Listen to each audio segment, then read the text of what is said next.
आपल्याला चित्र स्पष्ट होईल। अजय माने आपल्यासोबत आहेत नंदनवन या निवासस्थानाबाहेरून उपमुख्यमंत्री एकनाथ शिंदेंच्या। अजय, नंदनवनवर काय घडामोडी आणि एकनाथ शिंदे कधी रवाना झालेत दिल्लीला? अजय, मी सध्या नंदनवन बाहेरूनच आढावा घेतोय। खरं तर या ठिकाणी उदय सामंत आले होते।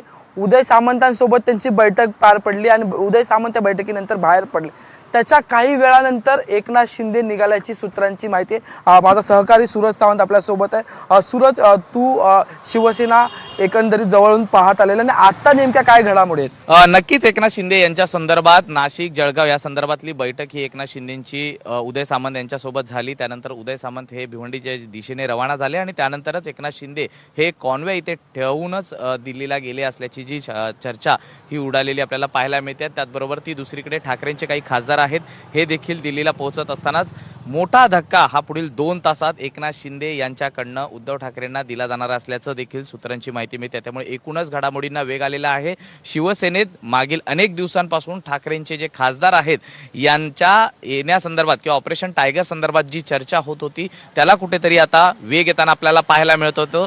वर्धापन दिनाचा खरं तर मुहूर्त हा बोलला जात होता, मात्र तत्पूर्वीच आपण पाहिलं तर दिल्लीत काही घडामोडी घडलेल्या आपल्याला पाहायला मिळाल्या। मग त्या पंजाब संदर्भातल्या होत्या किंवा तृणमूल काँग्रेस पश्चिम बंगाल संदर्भातल्या होत्या आणि त्यानंतर आता महाराष्ट्रात देखील एक मोठा भूकंप होताना पाहायला मिळतोय। त्यामुळे मागील अनेक दिवसांपासून जी चर्चा होती ठाकरेंच्या खासदारांच्या फुटण्याची, ऑपरेशन टायगरची, ही कुठेतरी या घडामोडींना वेग आलेला आहे।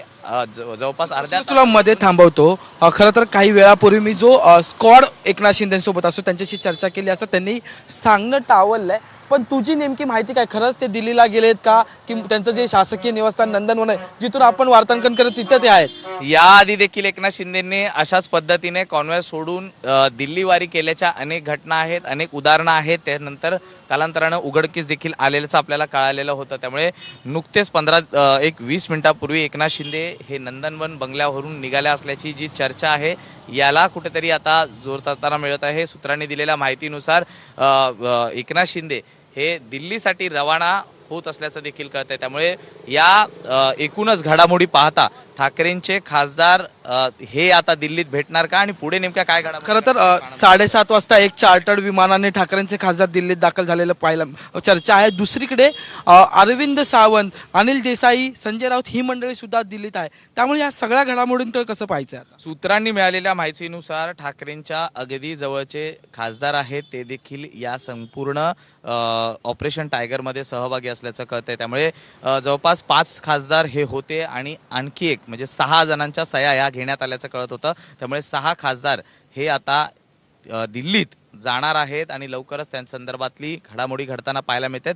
यानंतर एक वेगळा गट स्थापन होतो की हे 6 खासदार शिवसेनेत येतात हे पाहणं महत्त्वाचं आहे। जर का ते शिवसेनेत आले तर महाराष्ट्रात सर्वाधिक खासदार एकनाथ शिंदेचे होऊ शकतात, कारण तो आकडा हा वाढू शकतो। सध्या एकनाथ शिंदे यांच्याकडे 8 खासदार आहेत आणि जर हे 6 वाढले तर तो आकडा 14 पर्यंत जाऊ शकतो। त्यामुळे भाजपपेक्षा जास्त आकडा हा शिंदेचा होतोय। पण 6 खासदारांमध्ये 2/3 गट होतोय का? कारण की 7 लागतात का त्याला, असा सुद्धा चर्चेचा मुद्दा आहे। जर 6 किंवा त्याच्याहून कमी असतील तर परिशिष्ट अनुसूचित 10 ची सुद्धा चर्चा जी आहे ती आजूबाजूला फिरताना पाहायला मिळते। नक्कीच या ठिकाणी 6चा जो गट आहे हा बनवला जाऊ शकतो। त्या संदर्भात कायदेविषयक सल्ले हे देखील घेण्यात आले होते आणि त्यानुसारच आनंद कळसेंनी सुद्धा काल एकनाथ ठीक आहे अजय, मी येतो तुमच्याकडे, दोघांकडे मी येतो। आता वेदांत आपल्यासोबत आहेत। वेदांतकडे काही ताजे अपडेट्स आहेत ते घेऊया। वेदांत, आत्ताच काही वेळापूर्वी